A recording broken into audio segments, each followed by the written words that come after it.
Now, why do we even need treats for hard labor or endurance? Because the thing we're doing isn't love for itself, so you need a surrogate thing? Now, J.A.C. Brown, in his book Techniques of Persuasion, says that most ad men would claim that there is a genuine science of advertising psychology, comparable, for example, with industrial psychology. The first textbook on the subject to arrive in Britain was written by a Professor Walter Dill Scott, director of Psychological Laboratory at the Northwestern University in Chicago. This appeared in 1909. It was not until the late 1930s that advertising discovered Freud, and little came of this discovery until the late 40s and early 50s. Gene Kilbourne says that advertising corrupts relationships and then offers us products, both as solace and as substitutes for the intimate human connection we all long for and need. Most of us know by now that advertising often turns people into objects. Women's bodies and men's bodies, too, these days are dismembered, packaged, and used to sell everything from chainsaws to chewing gum. We're going to see some examples in a minute. Here's a couple of advertisement headlines or mottos or whatever. Who says who says guys are afraid of commitment? He's had the same backpack for years. The insinuation that a human relationship is now to a product, to their product. That truck saved my life. Touching is good. That's a very true sentence. Wilhelm Reich would be proud. But what was it for? A technical gadget advertisement. Here's one for a sneakers advertisement. When was the last time you felt this comfortable in a relationship? At least we can be faithful to our watches. Yeah, at least. Burger King advertisement. Are you ready for a new relationship? Whiskey, alcohol, Southern Comfort. Hang on to your spirit. Diamonds, a girl's best friend. An MTV ad says, buy this 24-year-old and get his friends absolutely free.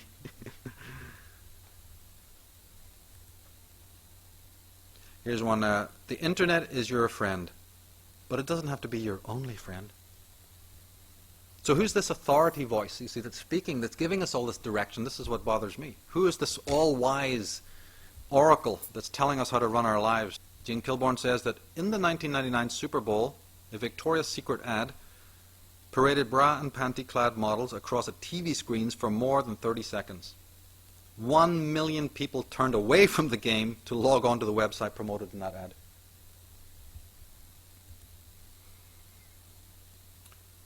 Bernard McGrave is a PhD. He said that advertising is designed to generate an inner sense of conflict within the self. They're picking up the pieces. They're finding out what's going on in the state of decay. And we're going to look even a lot deeper in this series into all of this, because with the same idea in mind, but we have to go deeper than most of these psychologists. Gene Kilbourne says that a cigarette provides the symbol of independence. A pair of designer jeans or sneakers convey status. The right perfume or beer resolves doubts about femininity or masculinity.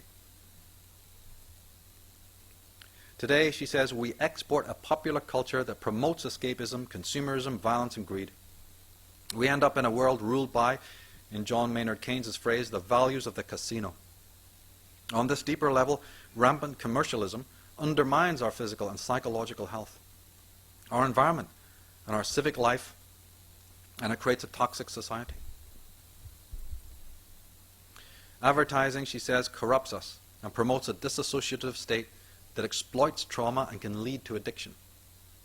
To add insult to injury, it then co-opts our attempts at resistance and rebellion.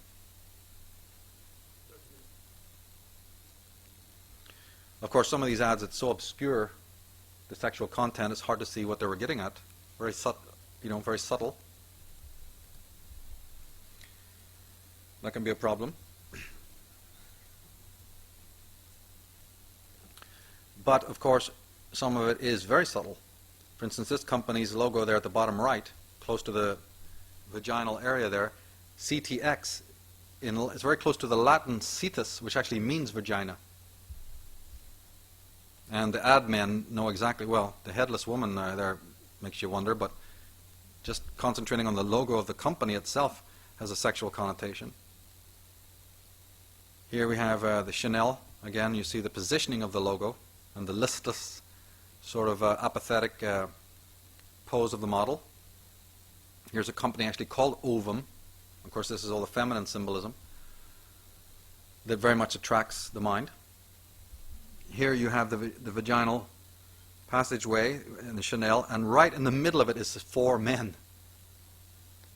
And by the way, if you look very closely, you'll see that even the An, A-N, is an ancient word meaning the heavens. It was like where the word Anna comes from. So the heavenly one. Very interesting symbolism there. Not to mention the fact that in numerology, C is 3. So if you put two C's together, it's 33, possibly implying the 33rd degree of Freemasonry. Here you have again the symbol. Of course, being in Sweden, we all know what Sephora means.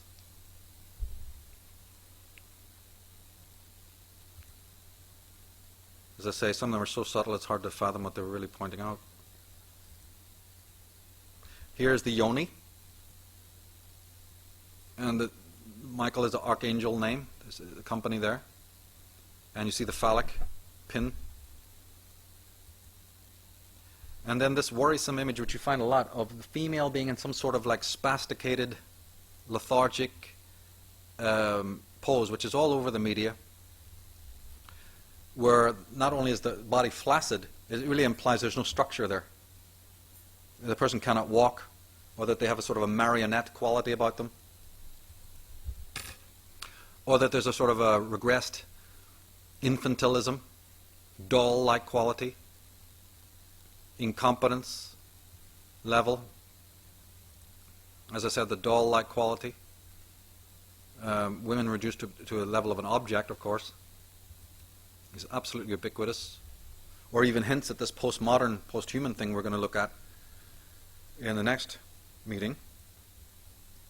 And even far worse, as we know, it's crept into these almost necrotic, necrophiliac scenes.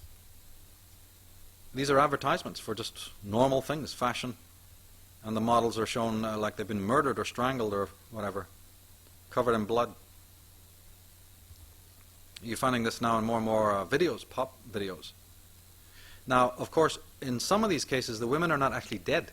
They still appear to have some sort of life in them, and therefore there's a double meaning going on here. How can you be riddled with bullet holes and still be standing up?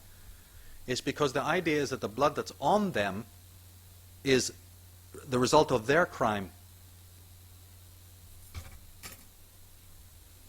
That they are some sort of vampire who's committed the crime and is in a state of satiation or listlessness, not because they have been murdered or killed. It's a twist. It's a twisted mind. Well, we're in the realms of the insane here, so it's Dante's Inferno. But the idea is then that the woman is not the victim, but she is in fact the perpetrator. And this then causes this mixed messages that we've been talking about, which in that case, she's deserving of being killed. She's deserving of her fate. And this concept of the vamp and the basically femme fatale is hugely important. The Salem company, cigarette company, uses the backward writing. That Salem is actually males backwards, because in the unconscious mind it doesn't matter if a word is backwards or forwards. To the unconscious mind, it receives the message loud and clear.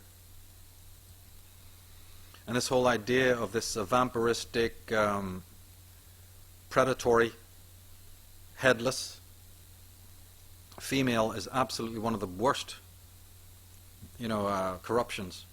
But then another important thing to notice is this concept of androgyny, which is again a very spiritual, sacred thing, right? The desire to unify the masculine and feminine within yourselves. It's part of alchemy, it's part of Hermetic science, it's part of the whole yogic tradition, magical tradition, whatever you want to call it, or at least it was originally. And then again, like they said, knowing that we want that, knowing that that's the goal of all spirituality, all magic, all yoga, all science, even if you really want to go that deep, what's known in the alchemical tradition as the chemical wedding, the advertisers, again, drawing upon all of that occult wisdom, often use this. In fact, if you want a really, really beautiful, exotic example of this, get out Francis Ford Coppola's Dracula movie and watch the last scene.